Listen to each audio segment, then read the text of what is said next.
और एक बड़ी खबर आपको बता दें, एबीपी न्यूज पर आजाद समाज पार्टी के अध्यक्ष चंद्रशेखर आजाद ने एक बड़ा बयान दिया है। मुझ पर फिर हमला हो सकता है। चंद्रशेखर आजाद ने कहा है कि अच्छी तरह जानता हूं हमलावर कौन है। कागज पर हमलावर का नाम लिखा है, मुझे कुछ हुआ तो कागज सामने आ जाएगा। तो एबीपी न्यूज से बातचीत में यह भीम आर्मी के अध्यक्ष चंद्रशेखर का बड़ा बयान। आपकी सुरक्षा की क्या स्थिति है इस समय? आप पर बड़ा खतरनाक हमला हुआ था, मैंने उस समय आपसे बात भी की थी। अब आप इस समय यहाँ दिल्ली में आए हुए हैं, अभी क्या स्थिति है? फिर कोई किस तरह का कोई अटेम्प्ट तो नहीं हुआ या कोई आपको इसका अंदेशा तो नहीं है कि फिर से कुछ अटैक हो सकता है? देखिए, इस देश में शोषितों वंचितों की बहुत कोई हैसियत नहीं है और ये इस बात का प्रमाण है कि आप अगर पता करो, इंटेलिजेंस के पास अभी भी इनपुट है कि मेरे पास दोबारा से हमला हो सकता है। और सुरक्षा व्यवस्था क्या सरकार ने की, इस बात को आप उत्तर प्रदेश सरकार से पूछे तो बहुत अच्छा जवाब होगा। हमला हो सकता है आपके ऊपर, ये कैसे कह रहे हैं? जो है नहीं, मैंने दिए अपने यहाँ के अधिकारियों को, मैंने बकायदा एप्लीकेशन करके दिए हैं, मैंने उनको इनपुट्स दिए हैं कि इस तरह की वो है। बेसिकली मैं आज बहुत सारे लोगों की नज़रों में चुभने लगा हूं, क्योंकि जो मैंने आपको पहले बताया कि जिस तरह की सामंतशाही सोच उत्तर प्रदेश में और देश भर में है, जहाँ कमजोर वर्ग की बच्चों को जो है, किसान कमेरों की बच्चों को जो है ना, वो गुलाम और पैर की जूती समझा जाता था। आज अगर ऐसे उनके खिलाफ जैसे कोई हिंसा की जाती है, तत्काल कार्रवाई होती है। आपको याद है? पुख्ता इसका इंडिकेशन है कि हमला आप पे दोबारा हो सकता है। बिल्कुल इंडिकेशन है, और मैंने आपको बताया कि आज आप नोटिस कर लो कि कभी भी उसी तरह का दोबारा हमला भी जो है मेरे ऊपर हो सकता है।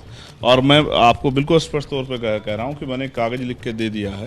किसको दिया है आपने कागज? बहुत अपने जिम्मेदार लोगों को। जैसा कि जैसे ही मुझे कुछ होगा वो कागज बाहर आ जाएगा और वो कागज बताएगा कि इस हमले में कौन कौन लोग शामिल हैं, क्योंकि सरकार ने जो जानकारी में है कि कौन लोग अटैक कर सकते हैं, ये भी पता है आपको? बिल्कुल, मैं अच्छी तरह समझता हूँ। और मैंने ये बात आपको इसलिए बताई क्योंकि मैं ये नहीं चाहता कि मेरे अगर मुझे कुछ इनके जो है, क्योंकि जो व्यक्ति पैदा हुआ है उसको जाना ही है। और मेरी क्या, देश में जो है, देश की 140 करोड़ के लगभग की आबादी है, उनमें हजारक लोगों को छोड़ दो, सब लोग ऐसे ही घूम रहे हैं। कितने लोगों की हत्या रोज हो रही है, कितने महिलाओं के रेप और उनकी हत्या रोज हो रही है, कितने बच्चों को जो है नोचा जा रहा है।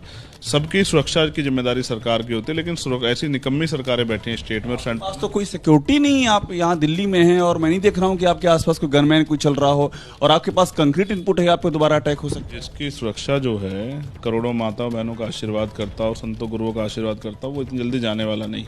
लेकिन मैं फिर आपसे कह रहा हूँ, मेरा मानना है, एक मेरा नाम मेरे फादर ने बड़े सोच समझ के रखा। इतिहास में इस नाम के लोग बड़े बागी हुए हैं। दूसरा, इस नाम के लोगों ने कभी, चाहे वो देश के वीर सपूत, आज़ादी के जो है योद्धा जो हैं पंडित चंद्रशेखर आज़ाद रहे हों, या बलिया के हमारे जो हैं पूर्व हमारे प्राइम मिनिस्टर रहे हों, ये नाम एक ऐसा नाम है जिसने कभी झुकाव लिया नहीं। और बचपन में मेरे पिताजी ने मेरा नाम चंद्रशेखर आज़ाद रखा, तो कुछ सोच समझ के रखा होगा। इसलिए मैं आपसे कह रहा हूं कि मैं इस तरह की चीज़ों से नहीं घबराता। उस दिन के बाद भी मैं घर में नहीं बैठा हूं, लेकिन मैं ये कह रहा हूं कि यहाँ की सरकारों के लिए किसी की व्यक्ति की जिंदगी कोई मायने नहीं रखती है। आप पर कोई इस तरह टारगेट करना चाहेगा कि बार बार आपको निशाना बनाए? कुछ तो वजह हो। मेरी वजह से सरकार के बहुत सारे एजेंडे फेल हो जाते हैं। जब वो CN पर एनआरसी लाते हैं, जब वो UCC लाने की बात करते हैं, जब वो किसानों को जो है एक जाति का आंदोलन बताते हैं, जब पहलवानों को एक जाति का आंदोलन बताते हैं, जब वो किसी महापुरुष को जो है अपमानित करने का काम करते हैं, वो सारे एजेंडे जो उनकी पॉलिटिकल जो है फाइट को मजबूत करते हैं, वो नाकामयाब होते हैं। नूख हिंसा ऐसे रुक गई क्या? आपको क्या लगता है नूख हिंसा ऐसे रुक गई? किसान, कामगार लोगों ने, मेहनतकश लोगों ने एक बहुत बड़ा योगदान दिया और उनको समझ आया।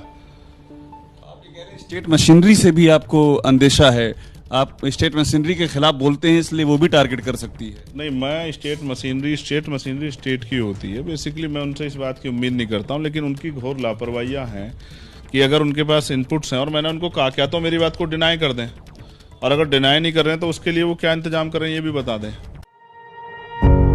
पत्रकारिता कोई इमोशन नहीं है, ना अपना कोई ज्ञान देना है और ना कोई विचार थोपना है। पत्रकारिता क्या है?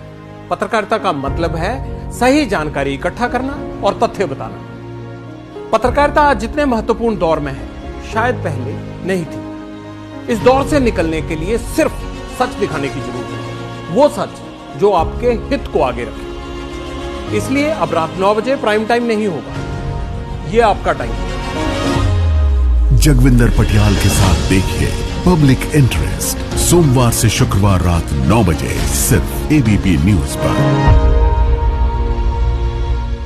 ABP न्यूज आपको रखे आगे।